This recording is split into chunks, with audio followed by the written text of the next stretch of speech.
नमस्कार, खबर उत्तराखंड में आपका स्वागत है। मैं हूं आपके साथ भावना त्रिपाठी। रुक करेंगे प्रदेश की तमाम बड़ी खबरों की ओर। कुमाऊं में लगातार 3 दिनों से हुई तेज बारिश के कारण आपदा जैसे हालात बन गए हैं, जिसके बाद पूरे कुमाऊं में अतिवृष्टि के कारण बिगड़े हालातों को लेकर सीएम धामी का भी प्रभावित इलाकों में जाकर स्थलीय निरीक्षण जारी है, जिसके तहत मुख्यमंत्री अपने कुमाऊं भ्रमण के दौरान हल्द्वानी पहुंचे, जहां उन्होंने अतिवृष्टि के कारण प्रभावित क्षेत्रों का स्थलीय निरीक्षण किया और हालातों का जायजा लिया। वहीं अधिकारियों को जरूरी निर्देश भी दिए। मुख्यमंत्री पुष्कर सिंह धामी ने स्थलीय निरीक्षण किया है। आपको बता दें कि उत्तराखंड में मानसून ने दस्तक दे दी है, जिसके बाद जगह जगह जल भराव की स्थिति उत्पन्न हो गई है, जिसकी तैयारियों की समीक्षा के लिए लगातार अधिकारी तत्पर हैं। तो वहीं सूबे के मुख्यमंत्री पुष्कर सिंह धामी भी लगातार स्थलीय निरीक्षण कर रहे हैं। इस दौरान उन्होंने अधिकारियों को आदेश दिए हैं कि व्यवस्थाओं को दुरुस्त किया जाए, जिससे आम लोगों को परेशानी ना हो। उत्तराखंड में मानसून की दस्तक के बाद जगह जगह जल भराव की स्थिति उत्पन्न हो गई है। तो वहीं नदियां भी उफान पर हैं, जिसको लेकर प्रशासन और सरकार पूरी तरह से अलर्ट मोड पर नजर आ रही है। एक तरफ जहां अधिकारी व्यवस्थाओं को दुरुस्त करते नजर आए, तो मुख्यमंत्री पुष्कर सिंह धामी खुद निरीक्षण करने पहुंचे हैं। जो ज़्यादा से ज़्यादा राहत, ज़्यादा से ज़्यादा सहायता पहुंचानी है, उनकी सहायता करनी है, सुरक्षित स्थानों पर पहुंचाना है, उन सब कामों के लिए कहा गया है। सभी अलर्ट मोड में रहें और जो भी जरूरी हो उस काम को करें। अभी सभी को चूंकि कहा गया है कि आपदा राहत के काम को प्राथमिकता से लें। जो सड़कें हमारी कट गई हैं या संपर्क टूट गया है, उनका संपर्क स्थापित करें। जहाँ भूस्खलन हो गया है, मलबा आ गया है, जहाँ संपर्क नहीं हो पा रहा है, पुल बह गए हैं, वहाँ पर कुछ वैली ब्रिज भेजे जा रहे हैं। उन सबको हमारा पूरा प्रयास है कि सबसे पहले जो है हमारा जो जनजीवन जो काफी प्रभावित हुआ है वो सामान्य हो।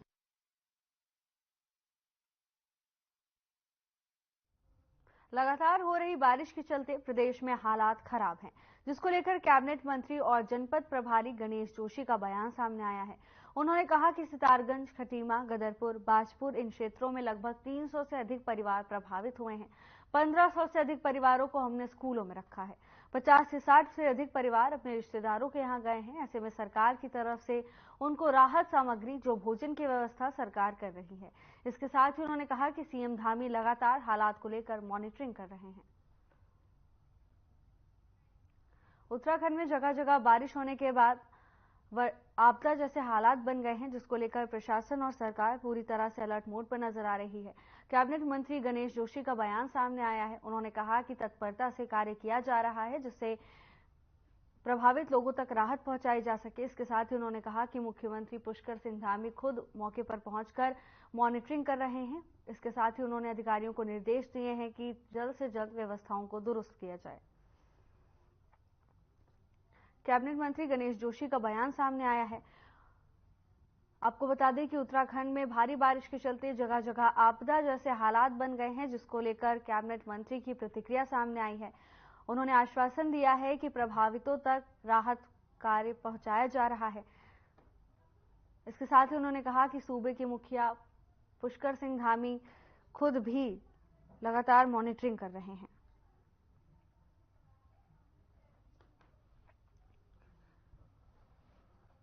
उत्तराखंड में मानसून की दस्तक के बाद जगह जगह आपदा जैसे हालात बने नजर आए। कल से हैवी रेन हुई है।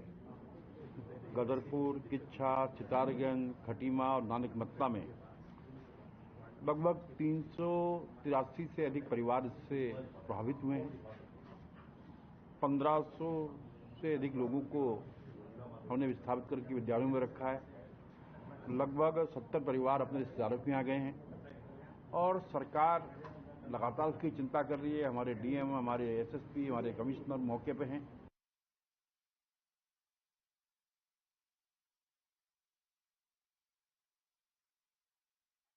लगातार हो रही भारी बारिश के चलते 7 जून रविवार की आधी रात को आई आंधी के चलते तबाही देखने को मिली है।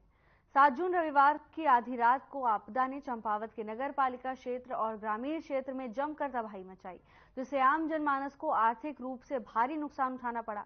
इसी क्रम में गांव नायक गोट पूर्णागिरी बिहार में स्थित सरस्वती ज्ञान मंदिर स्कूल की लगभग 60 मीटर चारदीवारी गिर गई। वहीं पूर्णागिरी बिहार कॉलोनी में निवास करने वाले स्थानीय लोगों की आवासीय चारदीवारी गिर गई, जिसमें भारी नुकसान का अनुमान लगाया जा रहा है। 3-4 दिन से यहाँ भारी बारिश हो रही थी। कल लगभग 2 बजे के आसपास स्कूल के अंदर जो है भारी मात्रा में पानी आ गया। ये पीछे की दीवार गिर गई, उससे पानी की मात्रा अंदर बढ़ गई बहुत सारी। इससे स्कूल का गेट ध्वस्त हुआ है और स्कूल की चारदीवारी जो पीछे पूरी है, मैंने आपको भी दिखाई ऐसे की पूरा गिर गई है। इससे स्कूल का मतलब काफ़ी नुकसान हुआ है। लगभग हम अगर इसको आंकड़ों में लें तो लगभग 1 लाख के आसपास का नुकसान स्कूल में हुआ है, जिसके बारे में अभी हमने आपदा कंट्रोल रूम टनकपुर में जो है अभी सूचना दी है इसके बारे में। और जो है स्थिति काफ़ी गंभीर है इधर की अभी फिलहाल देखने में आए तो। बिल्कुल काफ़ी नुकसान किया है कल की बारिश ने। रात को एकदम अचानक से पानी आ गया। नाले का जो घसेरा मंडी का नाला है उसका पानी का जो बहाव है वो इधर मकानों की तरफ आ गया, जिससे हमारे घर की दीवार भी थोड़ा सा क्षतिग्रस्त हुई है, पूरी गिर गई हैं लगभग। और भी आपने जैसे देखा 3-4 जगह ऐसे हैं कि जहाँ पर दीवारें गिरी हुई हैं, जिससे लगभग 2 लाख रुपए का नुकसान तो हमारा खुद का ही हुआ है दीवार गिरने से। बाकी जगह भी घरों में पानी घुस गया। लोग बड़े परेशान रहे, रात भर जागते रहे। एक खौफ सा माहौल हो गया था कि क्या पानी बढ़ गया ज़्यादा है। तो इसकी सूचना आपदा कंट्रोल रूम में जल्दी से जल्दी इसकी सूचना हम आपदा कंट्रोल रूम को देंगे।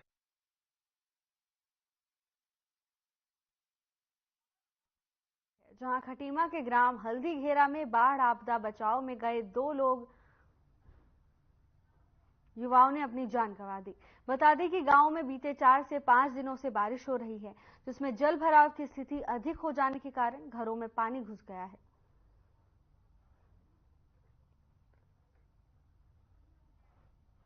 उधम सिंह नगर में आपदा बचाव में गए 2 युवकों की जान चली गई, जिसके बाद परिजनों का रो रो कर बुरा हाल है।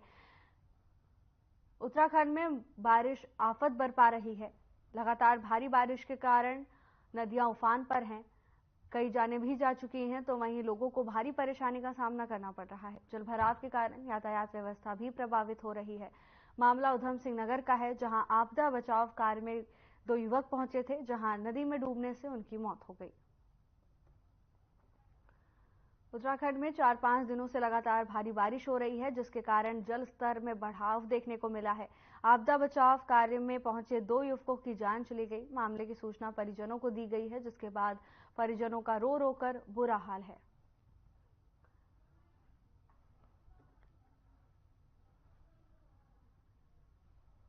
ये जो रात 3 दिन से जो बरसात हो रही थी, इससे खटीमा की तरफ से जो भी पानी है ग्राम सभा हल्दी में बहुत पानी भर चुका है, जो कि 8-8 फीट पानी भर गया था और पानी की निकासी नहीं हो पाई थी। तो 2 लड़के हमारे ग्राम सभा हल्दी के, जो कि किसी को घर में पानी आ गया था तो उसका सामान लेने और उनको निकालने के लिए जा रहे थे, तो उनका ट्यूब पे जा रहे थे। ये 4 लोग थे, एक पे 2 लोग थे, एक पे 2 लोग थे।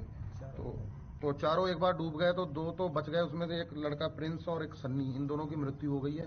दोनों डूब गए। काफ़ी देर बाद मशक्कत के बाद NDRF की टीमें आई और उन्होंने इनकी डेड बॉडी ढूंढी, तो ये 2 की मृत्यु हो चुकी है। ये विनोद जी का घर है, उधर डूब रहा था, तो उधर से सामान और उन लोगों को बचाने के लिए जा रहे थे। रास्ते में ही कहीं पैर और फिसला और पानी में गिर गया। दोनों डूब के खत्म हो गए। एक बहाने लगा दिया था। ये नरसिंह मौर्य जी का घर है, सर पानी में डूब रहा है, तो वहाँ से सामान निकालने के लिए गए। मतलब सामान निकालने गए थे? हाँ जी सामान। हाँ, दोनों रोड से साइड में पैर फिसला और दोनों पानी में। एक का सनी नाम है, एक का प्रिंस नाम है। पहाड़ों पर हो रही लगातार बारिश के बाद उधम सिंह नगर के नानक सागर जलाशय का भी जलस्तर बढ़ने लगा है। वहीं उत्तर प्रदेश सिंचाई विभाग के अधिकारियों ने मौके पर पहुंचकर नानक सागर जलाशय के बढ़ते जलस्तर को देखते हुए सुरक्षा के मद्देनजर नानक सागर जलाशय से लगभग 48,000 क्यूसेक पानी छोड़ दिया गया है, ताकि नानक सागर जलाशय की स्थिति सामान्य बनी रहे। वहीं उत्तर प्रदेश बरेली सिंचाई खंड के SDO रविंद्र कुमार ने बताया कि नानक सागर जलाशय की स्थिति अभी सामान्य है। वहीं पहाड़ों पर ही हो रही लगातार बारिश के बाद नानक सागर जलाशय के जलस्तर को देखते हुए नानक सागर डैम से पानी छोड़ा गया है ताकि नानक सागर जलाशय की स्थिति सामान्य बनी रहे।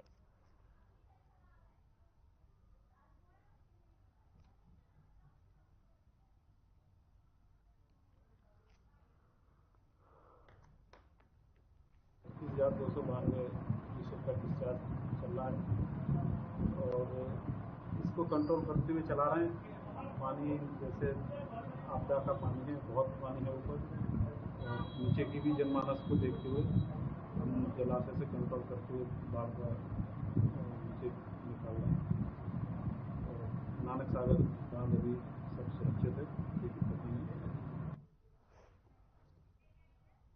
पिछले 3 दिनों में हुई भारी बरसात के बाद लालकुआं विधानसभा में 24 से ज्यादा ग्रामीण इलाके और शहरी इलाके पूरी तरह जलमग्न हो गए, जिस वजह से घरों और कॉलोनियों में भी पानी भरा हुआ है। इन सबका जिम्मेदार लालकुआं विधायक डॉक्टर मोहन सिंह बिष्ट ने अधिकारियों को बताया है। विधायक का कहना है कि बिना सोचे समझे अधिकारियों ने देवखड़ी को लालकुआं आने वाली नहरों में मिलाया गया है, जिस वजह से पूरी विधानसभा जलमग्न हो गई है। विधायक ने कहा कि अधिकारियों की लापरवाही और बिना सोचे समझे काम किए जाने की वजह से आज ये हालात हुए हैं।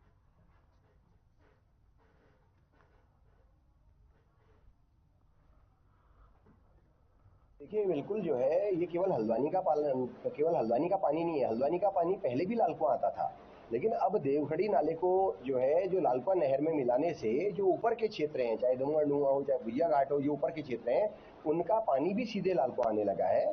क्योंकि पानी की टेंडेंसी है वो नीचे को जाएगा, ये हम मानते हैं, लेकिन जो है उस इतने ज्यादा पानी को बिना किसी प्लान के उसको ये नहीं देखा गया कि आगे जाके इसका जो है इसका परिणाम क्या होगा। बिना किसी सोच, बिना विचार के उसको जो है लालकुआं नहर में डालने से आज इतनी बड़ी प्रॉब्लम होगी। मेरा पूरा क्षेत्र जलमग्न है। भीमताल मिनी स्टेडियम से लगे इंडस्ट्रियल एरिया की नाली में एक व्यक्ति का शव मिला। इवनिंग वॉक पर घूमने वाले स्थानीय लोगों ने नाली में शव को पड़ा देखा तो तुरंत पुलिस को जानकारी दी। पुलिस शव को अस्पताल ले गए, जहां डॉक्टरों ने उसे मृत घोषित कर दिया। भीमताल थाना अध्यक्ष जगदीप नेगी ने बताया कि 58 वर्षीय महेश आर्य का शव नाली में पड़ा मिला। थाना अध्यक्ष ने बताया कि मृतक के परिजनों ने रविवार की शाम को भीमताल थाने में महेश के लापता होने की तहरीर दी थी, जिसके बाद से महेश की खोजबीन की जा रही थी। थाना अध्यक्ष ने जानकारी दी है कि पोस्टमार्टम रिपोर्ट के बाद ही मौत के कारणों का पता चल पाएगा। परिजनों से पूछताछ की जा रही है।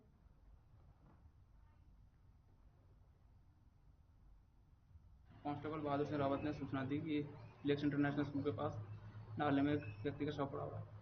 मौके पर गए तो वहाँ पर स्थानीय लोगों से उनकी पहचान की गई। तो ये महेश आर्य निवासी जून स्टेट, जो यहाँ रेशम विभाग में कार्यरत है, इनके रूप में इनकी पहचान हुई है। इनके शव को यहाँ अग्रिम कार्रवाई के लिए CSC लेके जाया गया। इनके परिजन यहाँ पे आ चुके होंगे? परिजन मौके पर मौजूद है, बाकी पंचायत में पोस्टमार्टम कार्रवाई चल रही है। ठीक है।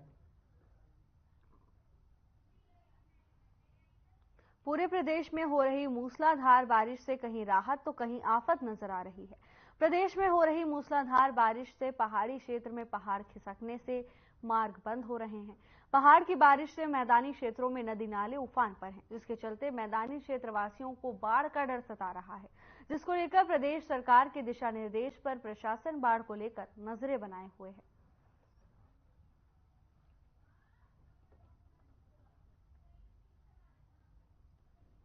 सारा लाभ हुआ है। लोगों की धानों की लगाई शुरू हो गई है। गन्ने कुछ की मार्केट से बहुत ज्यादा, गन्नों को भी एक तरह से जीवन दान मिला है। पशुओं का चारा बिल्कुल खराब हो गया था, वो भी शुरू हो गया है।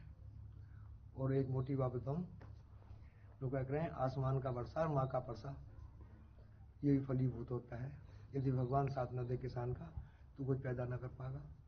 ये तो भगवान की बड़ी असीम कृपा हुई है जो ये बरसात हुई है और सब लोग काम धंधे में लग गए अपने। ये बरसात होने से लाभ हुआ है। इस बरसात होने से ये फायदा हुआ कि जो अभी धान की रुपाई नहीं चालू हुई थी तो एकदम अब इस टाइम रुपाई चालू हो गई है, जो सभी किसान अपना रुपाई में लगे हुए हैं। और इसमें फायदा ही है हुआ, नुकसान तो इसमें बरसात का है नहीं। अभी 1-2 बरसात हल्की हल्की हुई है, पर अभी कम है बरसात। इन दिनों में तो दूसरे तीसरे दिन पड़ती रहनी चाहिए, क्योंकि ठंडक रहे, गर्मी बहुत हो जाए।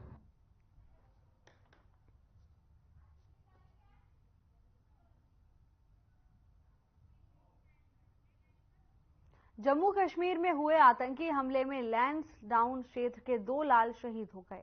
जिसमें रिखड़ी खाल के डोबरिया गांव के राइफलमैन अनुज नेगी और रथुआ ढाब के पापड़ी गांव के हवलदार कमल सिंह ने देश के लिए सर्वोच्च बलिदान दिया।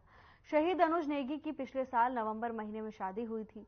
वहीं कमल सिंह के 2 बच्चे हैं और उनकी पत्नी और बच्चे कोटद्वार में किराए के मकान में रहते हैं। देर रात उनकी पत्नी को शहादत की सूचना मिली। जवानों की शहादत को लेकर एक तरफ लोगों की आंखें नम हैं तो वहीं आतंकियों के खिलाफ गुस्सा भी है। जम्मू के आतंकी हमले के दौरान 2 जवान शहीद हो गए। विकासखंड गदरपुर के block development officer Kundan Singh का बयान सामने आया है। उन्होंने कहा कि स्वस्थ भारत योजना के तहत स्वजल के अंतर्गत हर घर पक्का शौचालय के आवेदन के लिए ऑनलाइन आवेदन करना अनिवार्य कर दिया गया है। शौचालय निर्माण के लिए लाभार्थियों को 12,000 रुपए सहायता राशि दी जा रही है। इसके साथ ही उन्होंने कहा कि एक ही परिवार के कई लोग आवेदन कर रहे हैं, परंतु कई पात्र लोगों को इसका लाभ नहीं मिल पा रहा है। जिसको देखते हुए सरकार ने आवेदन की प्रक्रिया ऑनलाइन कराने जाने का निर्णय लिया है। विकासखंड गदरपुर में अभी स्वच्छ भारत मिशन योजना के अंतर्गत अभियान है कि सारे घरों में शौचालय होना चाहिए। स्वच्छता के दृष्टिकोण से जिस घर में शौचालय नहीं है उसको शौचालय दिए जाने के लिए स्वजल के अंतर्गत जिला ग्रामीण विकास अधिकारी से शौचालय के लिए 12,000 रुपये मुहैया कराए जाने की योजना चली। लेकिन इस योजना में एक सरल सी जानकारी की प्रक्रिया के बारे में बताना चाहिए। अल्मोड़ा नगर के खतियाड़ी गांव के पास शराब बार खुलने से ग्रामीण आक्रोशित हैं। खतियाड़ी के ग्रामीणों ने खतियाड़ी के पास केंद्रीय सड़क परिवहन और राजमार्ग राज्य मंत्री अजय टमटा की कार को घेर कर रोक लिया। इस दौरान ग्रामीणों ने शराब बार का संचालन बंद नहीं करने को लेकर जिला प्रशासन के खिलाफ जमकर नारेबाजी की। मामले को लेकर केंद्रीय राज्य मंत्री टमटा ने ग्रामीणों से बातचीत की, जिस दौरान ग्रामीणों ने बार को बंद करने को लेकर केंद्रीय राज्य मंत्री को ज्ञापन सौंपा और बार को शीघ्र बंद करने की मांग की।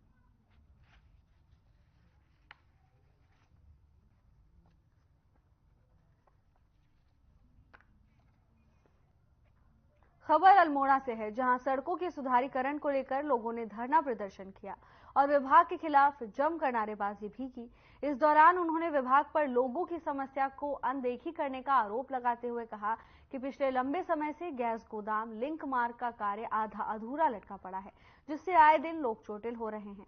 बार बार कहने के बाद भी विभाग इसकी सुध नहीं ले रहा, जिसके लिए इन्हें मजबूरन धरने पर बैठना पड़ा है। इस मामले को लेकर पूर्व दर्जा मंत्री बिट्टू कर्नाटक ने सप्ताह पहले लोक निर्माण विभाग के अधिकारियों को चेतावनी देते हुए कहा था कि विभाग 1 सप्ताह के भीतर गैस गोदाम लिंक मार्ग में सुधारीकरण का अवशेष कार्य प्रारंभ नहीं किया गया तो संबंधित विभाग के अधिकारियों का घेराव किया जाएगा। समय से सड़क क्षतिग्रस्त है। गैस गोदाम संपर्क मार्ग और हमारी एक सड़क और भी थी जिस पर हमने लंबे समय से 2014 में उसकी घोषणा की थी, मुख्यमंत्री घोषणा, वो भी अभी तक उसका निर्माण कार्य प्रारंभ नहीं हो पाया। तो सड़कों को लेकर हम यहाँ बैठे हुए हैं, अधिकारी आए हैं, उन्होंने आश्वासन दिया है 1 सप्ताह का, और हम लगातार पत्रों के माध्यम से, ज्ञापनों के माध्यम से, धरना प्रदर्शन के माध्यम से सरकार को और विभाग को चेताने का काम। लापरवाही नहीं है, कई तरह के कंस्ट्रेंट्स होते हैं जिसके अंतर्गत हमें कार्य करना पड़ता है। अभी जैसे आप लोग की जानकारी में होगा, यहाँ पे जल निगम ने सीवरेज का काम किया था, इसके कारण से काफी टूट फूट हुई है और कुछ पैसे दिए थे, कुछ काम करा दिए हैं, बाकी जो है अभी शीघ्र ही पैसा आने वाला है। जैसा कि माननीय सीएम पुष्कर सिंह धामी 2 दिवसीय दौरे पर पौड़ी पहुंचे, जहां उन्होंने सुबह पौधारोपण कर पर्यावरण संरक्षण का संदेश दिया, जिसके बाद भ्रमण के दौरान उन्होंने स्थानीय दुकानदारों, छात्रों समेत स्थानीय लोगों से मुलाकात की। इस दौरान सीएम ने सभी का हालचाल जाना और प्रदेश की नीतियों और संचालित विकास कार्यों पर उनकी प्रतिक्रिया और सुझाव लिए।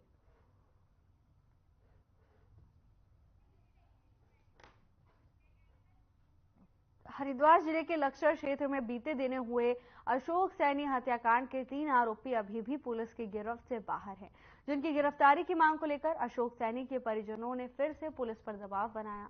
अशोक सैनी के परिजनों ने प्रेस वार्ता करते हुए कहा कि 12 जुलाई तक आरोपियों की गिरफ्तारी नहीं हुई तो वो लक्सर कोतवाली में धरना देंगे। इसके अलावा परिजनों ने आत्मदाह की भी चेतावनी दी है। दरअसल जमीनी विवाद को लेकर दो पक्षों में झगड़ा हुआ था। इस दौरान ए पक्ष ने अशोक सैनी को लाठी डंडों और धारदार हथियार से बेरहमी से मारा था, जिसके बाद मौत हो गई थी।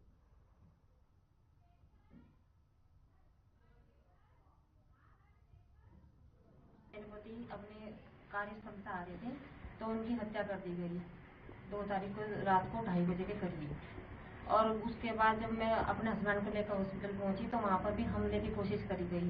तो वे 2 जो अपराधी थे वो हमने तो खुद ही पकड़वाया, तब से कोई कार्रवाई नहीं हुई है। सबसे कुछ भी मैं पुलिस की उससे बिल्कुल भी संतुष्ट नहीं हूँ कि वे कोई मुझे कुछ जानकारी नहीं दे रहे कि क्या हो रहा क्या नहीं हो रहा। अब तो ये करे हाँ कर रहे, लेकिन अभी तक कुछ नहीं हुआ। और अगर कुछ नहीं होता है तो 12 तारीख को मैं धरने पर जाऊंगी। मैं ये कहना चाहता हूँ कि 2 तारीख को मेरे पिताजी अपनी फैक्ट्री देर रात काम करके वापस लौट रहे थे 2:30 बजे के आसपास। वहाँ पे ये बदमाश पंकज, अमरीश, गुरमीत और इनके साथ और भी कई बदमाश थे जिनके मुझे नाम नहीं पता। ये घात लगाए बैठे थे, ये वहाँ पे घात लगाए बैठे थे और इन्होंने मेरे पिताजी के पीछे से वार करा, जिसमें ये मेरे पिताजी के दोनों फोन और एक लाइसेंसी पिस्टल लूट कर ले गए। फिर मैं अपने पिताजी को हॉस्पिटल ले गया। हॉस्पिटल में अमरीश, पंकज,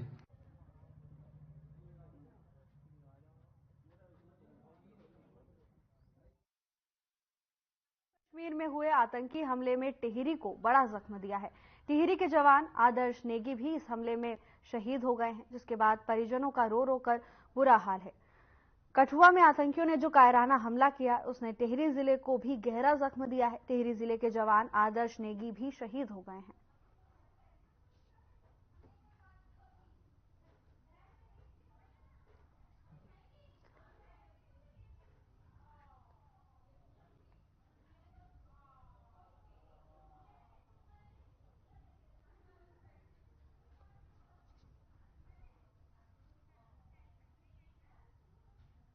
खबर खटीमा से है, जहां भारी बारिश के चलते जलभराव की स्थिति देखने को मिली है, जिसको लेकर आला अधिकारी पूरी तरह से अलर्ट मोड पर नजर आ रहे हैं।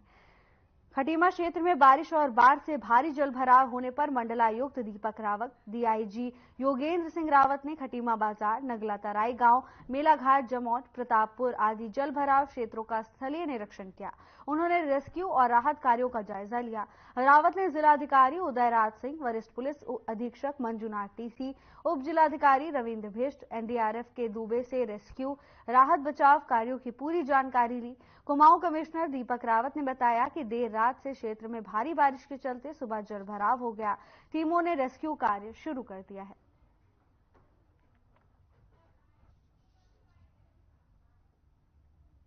पिछले 4 दिन से जो बारिश के हालात हैं, कुछ बाढ़ जैसे हालात हैं। माननीय मुख्यमंत्री जी ने सुबह 10 बजे ही निर्देश दिए थे, अपडेट किया था। इनफैक्ट कल से ही मुनादियां यहाँ पे शुरू की गई थी जहाँ पे जलभराव हो सकता है, लेकिन काफ़ी बारिश हो रही थी। खटीमा के लोहिया हेड इलाके में, शकरपुर इलाके में, सितारगंज के शक्ति फार्म में, इसके अलावा बनबसा के देवीपुरा में काफ़ी जगह हमारे ऑपरेशन चले, जिसमें हमारा जो डिस्ट्रिक्ट एडमिनिस्ट्रेशन है, पुलिस है, जल पुलिस, एसडीआरएफ, एनडीआरएफ, आपने बहुत अच्छा काम किया। जैसा कि आप जानते हैं यहाँ पे काफ़ी जल भराव की और बाढ़ की स्थिति बन रही थी। तो कल रात से ही हमारी पूरी यहाँ पे एनडीआरएफ, एसडीआरएफ और जल पुलिस और जो हमारी स्थानीय उधमसिंह नगर की पुलिस है यहाँ पर एक्टिव हो गई थी। पहली प्राथमिकता जनहानि को बचाना थी कि किसी व्यक्ति की कोई जनहानि न हो। हम लोग पूरी तरह से सफल रहे और करीब 200 लोगों को इवैक्यूएट किया गया ऐसी स्थिति थी जहाँ पर वो खतरनाक स्थिति में थे। अब जो दूसरी चीज़ है वो रेस्क्यू और जो रिहेबिलिटेशन का कार्य है वो हमारा चल रहा है। मेन अब उद्देश्य वो लोग जैसे प्रभावित हैं उनको सहायता पहुंचाना और उनको सुरक्षित अपने अपने गंतव्य तक पहुंचाना। सीधे आपको देहरादून लिए चलते हैं, जहां मुख्यमंत्री पुष्कर सिंह धामी शहीद जवानों को श्रद्धांजलि दे रहे हैं।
फिलहाल के लिए बस इतना ही। जल्द हाजिर होंगे नई अपडेट्स के साथ। नमस्कार।